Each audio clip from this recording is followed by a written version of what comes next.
গরিব মানুষের খাবারের চাল। যে চাল পৌঁছনোর কথা ছিল রেশন দোকানে, সেই চাল যদি কালোবাজারে বিক্রি হয় তাহলে কি হবে?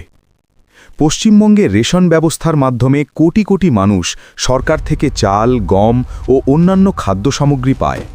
কিন্তু অভিযোগ উঠেছে, এই রেশন ব্যবস্থার মধ্যেই তৈরি হয়েছে বড় দুর্নীতির চক্র।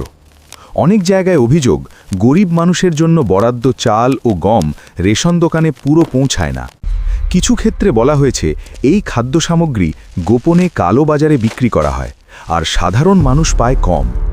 এই অভিযোগ সামনে আসার পর তদন্ত শুরু করে কেন্দ্রীয় সংস্থা ইডি ও অন্যান্য সংস্থা। তদন্তে কয়েকজন নেতা ও ব্যবসায়ীর নাম সামনে আসে। অনেক জায়গায় হানা দিয়ে টাকা ও সম্পত্তির খোঁজও পাওয়া গেছে বলে খবর। এই ঘটনার পর মানুষের মনে একটাই প্রশ্ন, গরিব মানুষের খাবারের অধিকার কি কেউ লুট করছে? সত্যিটা কি? দুর্নীতি কত বড়? এই প্রশ্নের উত্তর আজও খুঁজছে মানুষ।